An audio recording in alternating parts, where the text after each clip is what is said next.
So guys, 2 floors. Watson's. So ito, fried chicken. Lots of toast muna. Grabe pa rin ang lumot ngayon. Butas dito sa gilid. Ang ganda to. Grabe, tiyo yun. Malalaman yung nasa gitna na kayo pag nakita nyo itong Ferris wheel. Kaya na to dito yung... Uy! Tari ka mga lidiwens. Kasi yung ano mo sa di. Libot-libot ha. First bite. Welcome to Boracay!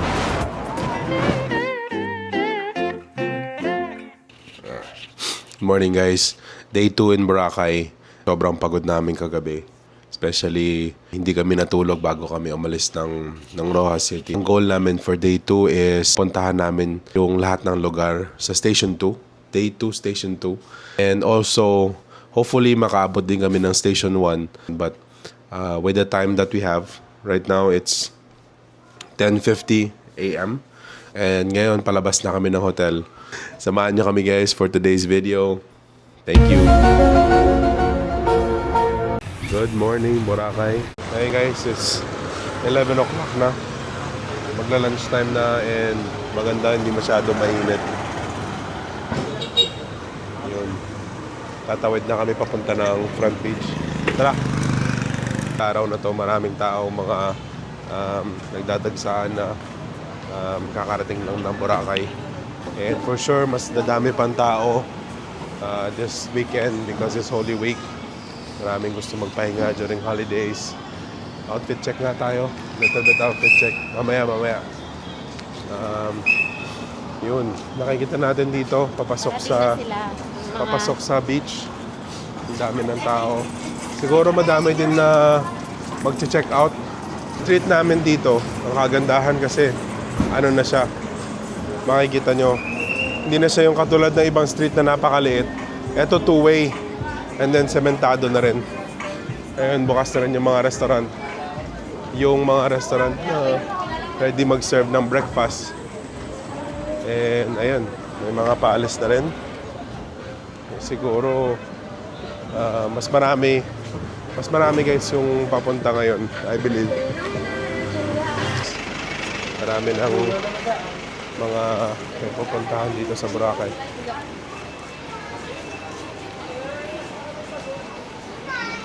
Sabi ko about sa Korea, hindi lang siya because marami ang Filipino, but kumonti talaga yung mga Koreans at ibang mga lahi. Dahil tingin, may nabasa ba tayo nun? May nabasa kami na, or may napanood kaming video na marami na daw pupunta ng mga Koreans sa ibang bansa katulad ng Vietnam, Thailand, kasi mas mura yung mga tourist destination nila. Tsaka may nightlife sila. Tsaka may nightlife. Compared dito sa Boracay. Sa Boracay, yung kagabi dito kami sa strips ng front beach. Nawala na yung nightlife ng Boracay, which is yun talaga yung main attraction para sa mga ibang mga turista. Anyways, it's April 2, 2026. And Boracay talaga iba pag umaga, paghapon, paggabi. Napakaganda pero ngayon guys, nag-sunblock kami ng madami kasi kahapon naramdaman namin yung init. And ngayon, naka-triple sunblock ata tayo din, no? Triple. Oo. But long sleeve na ako today. Ganun na lang tayo. Yung mag-soap na lang na whitening soap ulit. Kojic. Ang maganda ngayon guys sa araw, makikita nyo. Maganda ngayon, medyo maraming clouds. Hindi masyado mainit kumpara kahapon. Kahapon talaga tirik yung araw. Clear. Natin, nakapagtao tayo. Mas masarap pa sa mga buffet yan kuya, no? Mas masarap ito, sir. Mas masustansya pa yan. May protein ko, sir, eh. Yun.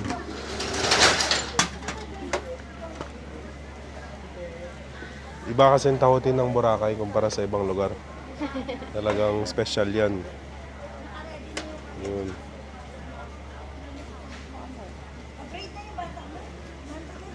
Wow. Salamat kuya. Yun, napatawa na nga siya.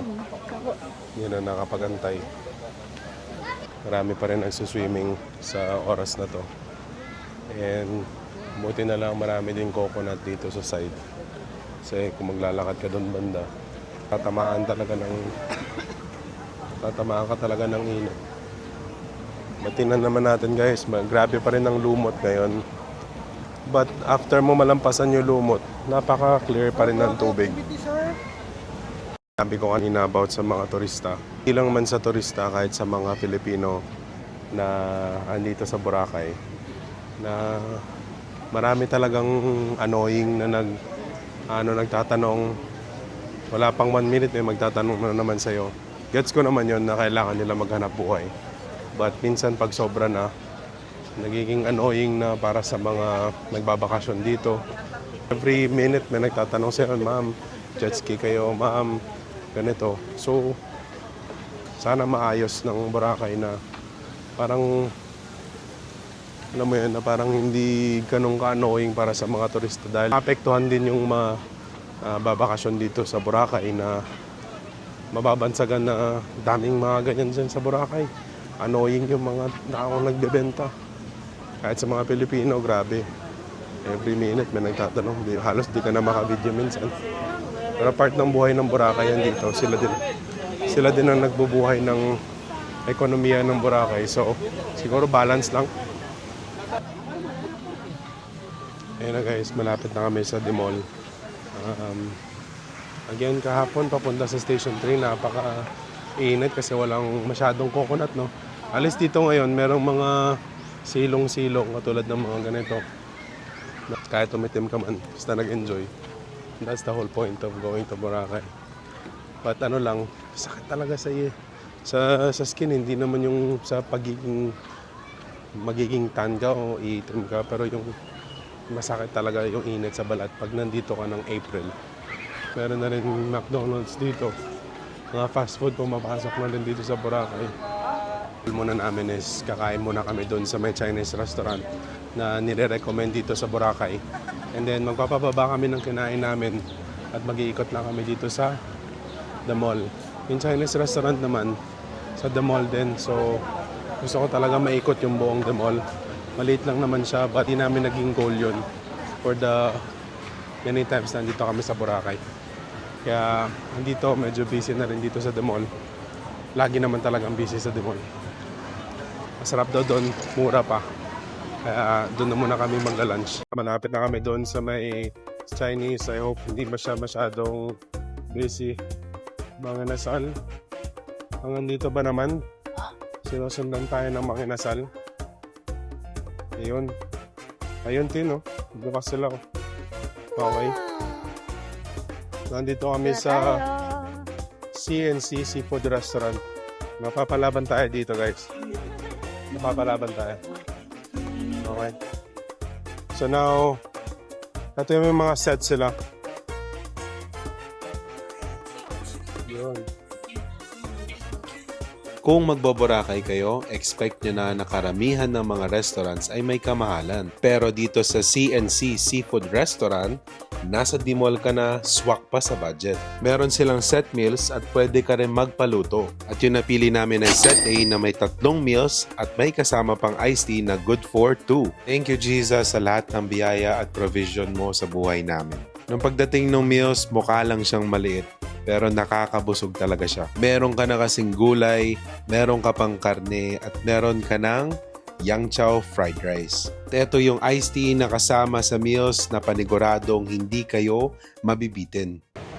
Okay guys, nandito na kami ngayon sa The Mall. And papasok kami sa The Mall dito sa area Cucina Italiana. So ito yung isa sa mga pinaka-popular na restaurant sa harap. Yung area.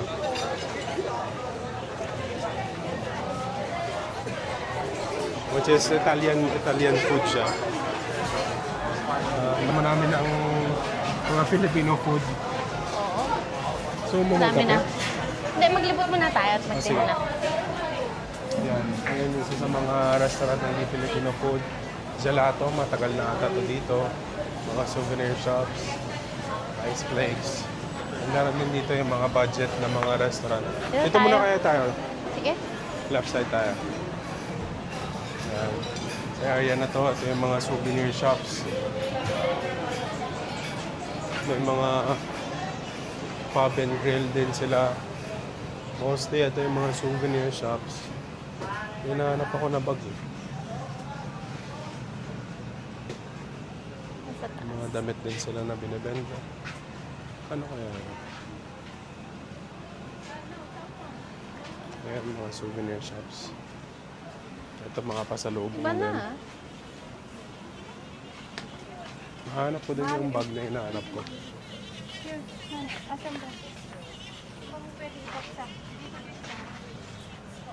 Like, parang ganito ba? Or mas Parang mahaba? ganito siya. Pero pura. Pero gusto ko parang may butas dito sa gilid. Ito, ang ganda to. Oh. Grabe, Dior yung. Yung may, Parang gala-gawa. yung may pagsuotan sana ng something dito sa gilid. Ate, magkano? Ito. 2.9 kasama na to? Ay, hindi. Ah, hindi nakaano na siya. Akala ko kasama na siya sa package. Ayan, maraming souvenir shops.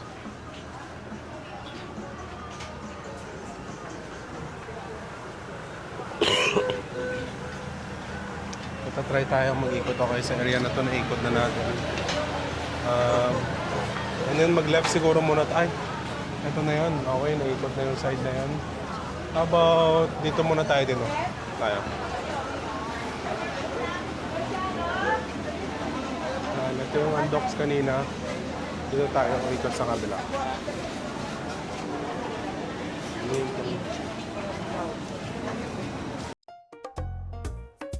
Ito, marami talagang souvenir shops dito. Sa side na to. And also may entrance din dito sa side na to. So tatlong entrance ang papasok. And may New Era Store, The Body Shop. Ito yung bago lang ata tin, wala pa tayo dito noong December. Ito guys, bago to. Dragon Crepes. Yeah. And then the side grind. Mga swimsuit, kung nakalimutan yung mga swimsuit. The bathing suit yung meron din dito. Of course, mahal na siya.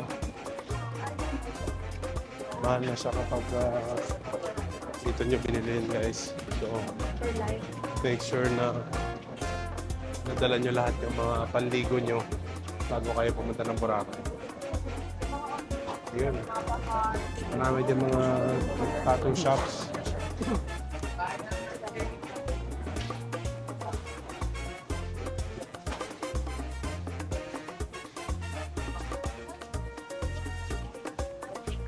Souvenir.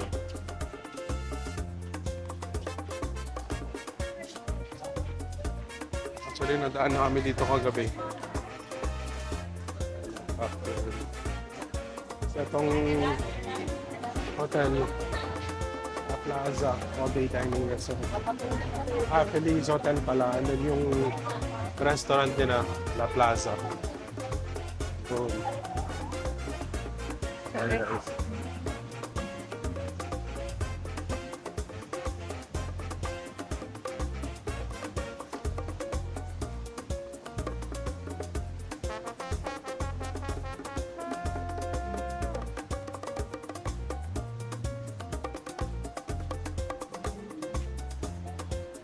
Di ba lumabas tayo dito kagabi? Ano kaya yung side na to?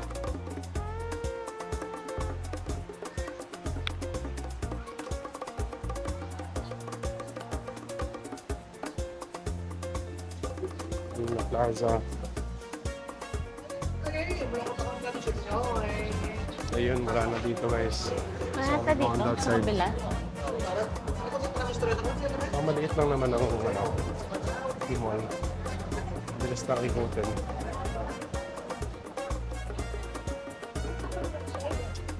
May mga sulok-sulok na ng mall. Dito ito. Ano kaya? Ganda na ito. Magkano kuya? Ilan yun?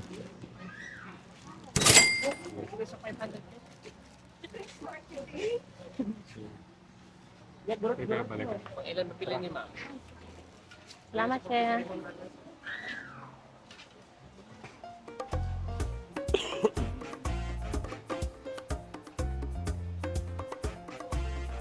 Hindi na kaubusan ng souvenir shops.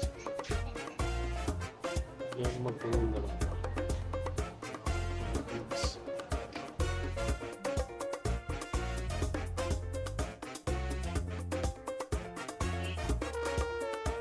Ito may Greek restaurant.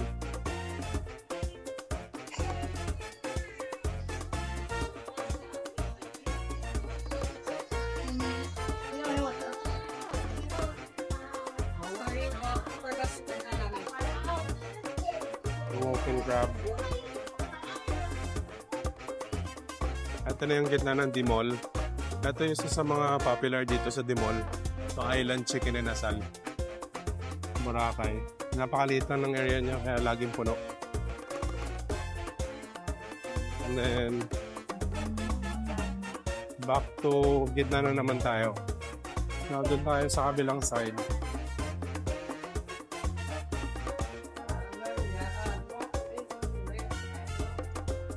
Ito yung malalaman yung nasa gitna na kayo pag nakita nyo itong Ferris wheel. And then dyan yung ito yung kinainan namin kanina sa CNC. To be honest, not bad guys. For the price, especially nasa Boracay kayo. It's not bad na good for 2 or 3 person yung kinain namin. 800 pesos. Obviously, mahal na yun. Pag hindi kayo nagbabakasyon, but nagbabakasyon kayo, katulad ng sa Boracay kayo, sobrang mahal, sobrang mura na yun. Ano na to, Hama Japanese cuisine. Yan.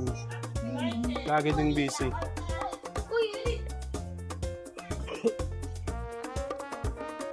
Heights Hotel. And then sa area na to, dito yung... Uy! Pari ka mga nadiwens. Kasi yung ano mo sa di... Diba ta?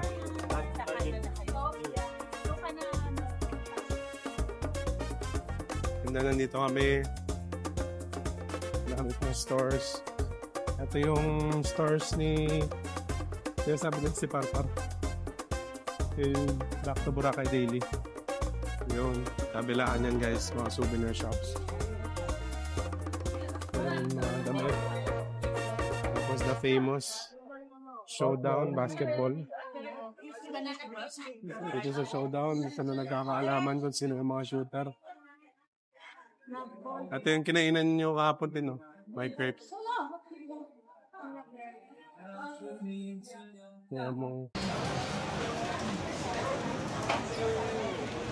Ito isa rin to sa mga popular na dessert places, Coco Mama. Yung bowl nila is yung actual talaga na coconut.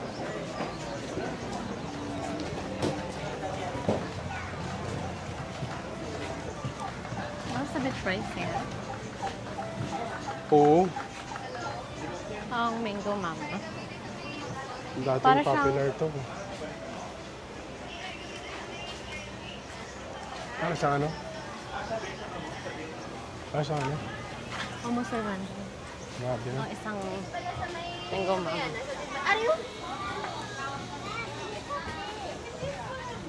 Nagugulat ako na, hindi ko alam ba't nagugulat ako Na? na maraming kasing same mga Bisaya din nandito. Bakit ako nagugulat na malapit na sa amin to? So for sure marami talagang taga sa amin sa Rojas City. Oo. So yan. Mga souvenir shops.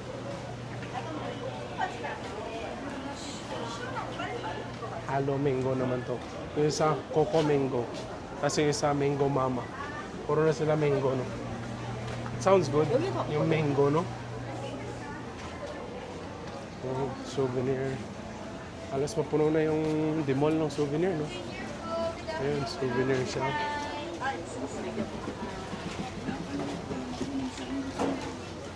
Another souvenir shop.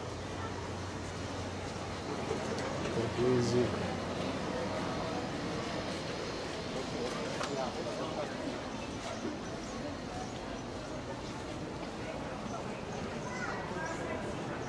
Thai basil.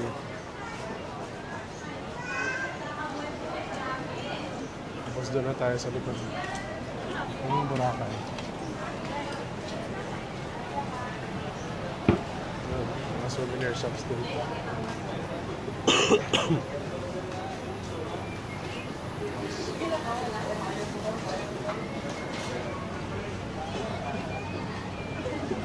Saan tayo tinap? Nasa likod na tayo ng Boracay. May ibang lusutan pa ba dito sa kabila? Okay. Pinata yun. Ngayon papasok na naman tayo dito sa area na to. Parang umikot lang tayo. Yan. Parang yun na ata yun din, no? Parang yun na ata yun, no? Ba? Tama ba? Kasi mahina. Unti lang talagang tao. Pag dito tayo Akala pasok. natin. Parang may papasokan dito. Ano dito? Papunta ng part ng Dimol pa rin to. Mga premium bala. Combined mga spa. Skin body therapy.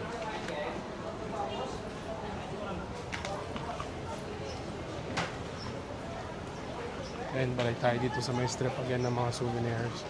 Souvenir shops. Ayan, mga damit. Parang hand-painted pa ata. Ang ganda bumili. Tingnan na natin. Hand-painted ba to? Ay, oo. Hand-painted din. Ang gusto kong bumili. Ha? Di ba? Gusto ko to. 70. Pero paano ba to hugasan? Ha? Lalaban. Nalalaban naman to kasi yung paint niya is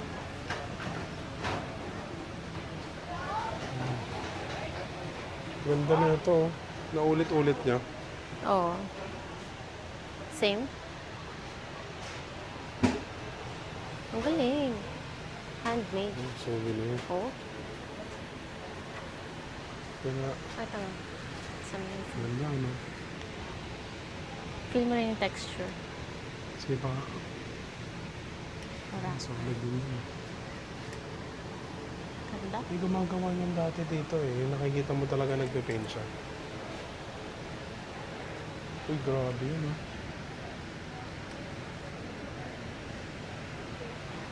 Gusto ko rin yung blue. Parang maganda. Ito. Lamig Maganda din. yung blue, no? Oo.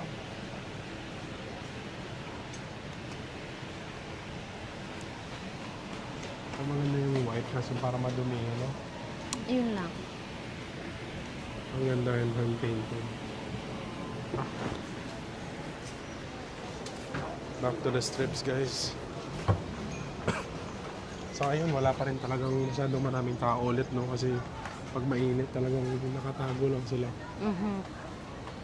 Tanghali kasi. Wala talaga. Maraming maliliit din na stores dito nagbebenta ng mga ganito kung ano-ano, mga toys. Nakaka-survive sila. Diba? Yun ang pinagtataka ko. Paano? Paano? Kasi makabenta sila ng isang laruan. Wow! Yung pala, no? Isang laruan pa lang. Worth 379. Talagang bayad na yung renta niya. Diba?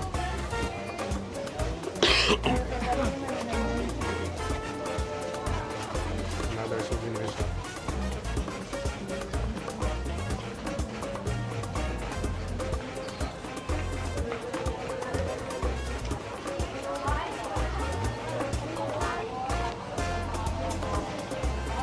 Gusto magpa-pamper. Ito magandang business. Yung butika. Kailangan mo ito eh. Diba? Oo.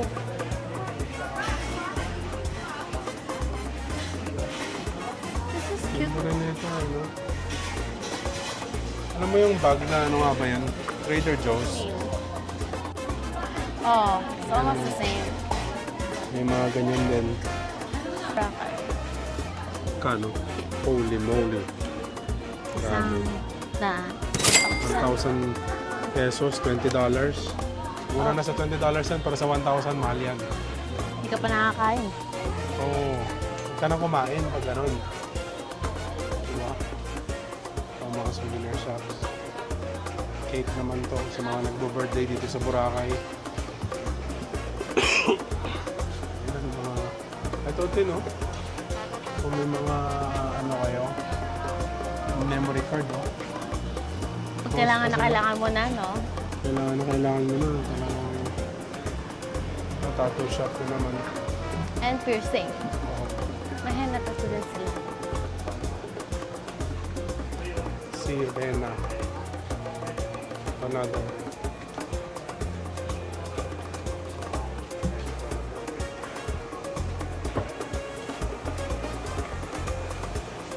Masan ba? Ay, Havayanas. May iba kasing Baka mas Havayanas doble din na dito. wala sa... Baka mas doble dito ang pricing. Ano ba? It's the same? The same?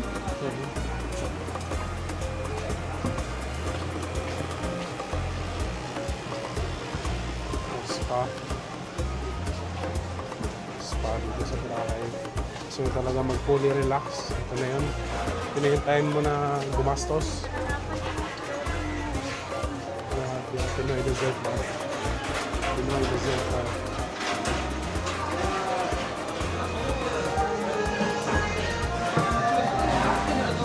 Korean. Korea naman. Korean street Isa na ng food. mga street food ng Korea.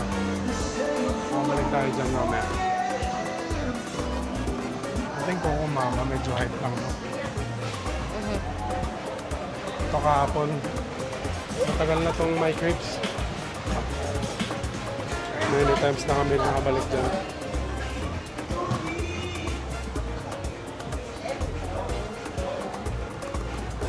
Tropical Nomad.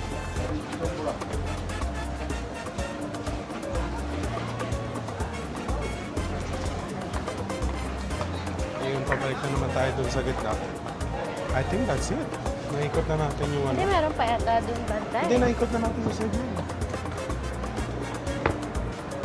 Nandito yung mga nagsusmoke. Wala na dyan. Nakapunta na tayo dyan kanina. Okay, dito, babalik na tayo sa may gitna ng D-Mall.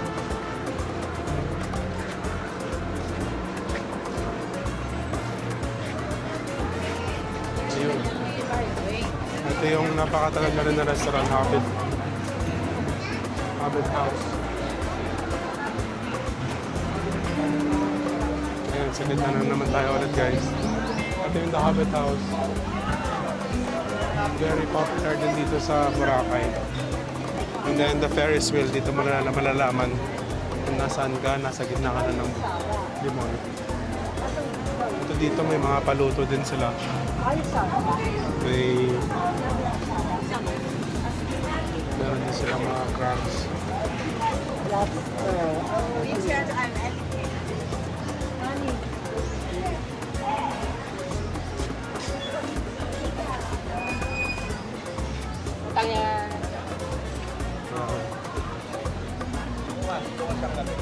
Ano? Nakapunta na tayo dun eh. Oh, we did? Yeah. Ito yung isang gusto namin kainan before. This one. Which one? Jeepney stop Boracay. Yung may jeep sa loob. Actually dito masasabi ko masarap dito eh. Masarap dyan. Oo, masarap dito. Tabi lang siya ng Ferris wheel. Ito masarap dito dahil hindi lang sa ambience niya saka sa aesthetic niya. But yung overall food talaga ng jeepney stop Boracay. Meron din silang lechon. Tara.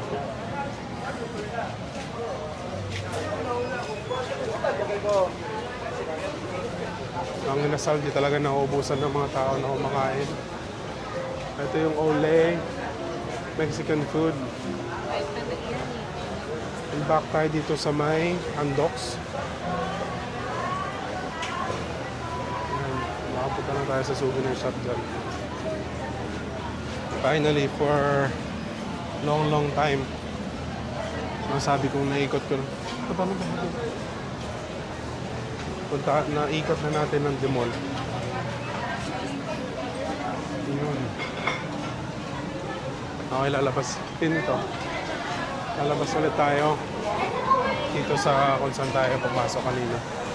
Dito sa area. Area yung kusina Italiana.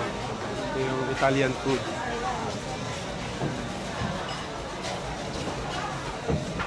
Ayan, padami yung mga tao sa Boracay. Tin, coffee ka? Yeah. Ito. No, may gusto kong puntahan. Ah, okay. Ato sa may Starbucks. Sige, Sa Starbucks. saan ba? Baka andun si Dad. Then yun, ito na yung kung saan tayo pumasok kanina. Ito din tayo lalabas. After namin mag-demall, pumunta kami dito sa Fiesta Souvenir Cafe. Medyo kakaiba yung concept nila na ang souvenir shop nila nasa baba at ang cafe nila ay nasa second floor. Napasok nyo ng shop nila, maglalakad lang kayo ng onte, malalagpasan nyo yung souvenir shop at dito nyo mahahanap yung hagdan papunta ng second floor. Dito sa part na to, parang hidden nga talaga siya kasi parang hindi kami sigurado kung eto nga talaga yung daan papunta ng second floor. At sa may mga nagtataka bakit ang liit ng mga stores or restaurants dito sa Boracay. Nagtanong-tanong kami dito sa Boracay at guys, sobrang mahal ng rent dito dahil Boracay is a tourist destination place. Sa mga gustong mag-business sa Boracay, make sure nyo na you do your research bago pa man kayo pumunta dito sa Boracay dahil hindi biro ang gagastusin kapag nag-open ng business dito sa Boracay. Guys, dito tayo ngayon sa Fiesta Souvenir Cafe. So, souvenir siya sa baba. And then, cafe siya sa taas. So, ngayon, meron siya dito mga biskotso. And then, meron din siyang mga drinks. For sure, kailangan natin ng coffee for today para magising tayo. But, maliit lang siya but very aesthetic. Nakikita natin, marami pang upuan. Siguro, marami pang hindi nakakaalam sa lugar na to. But, take a look at this. You have the front view of the beach. Kailangan mo lang Ayun. hindi na maayos. So, ube latte. Tingnan, try mo ulit. Guys, ayan na, dumadami na yung tao dito sa Fiesta Souvenir Cafe. Such an aesthetic cafe shop. Second floor siya ng souvenir shop. And this is your view. Harapan ka lang ng beachfront.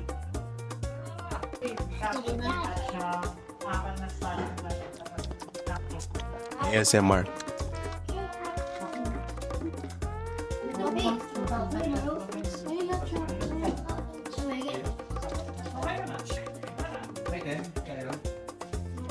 Sa totoo lang guys, wala akong malasahan na ube.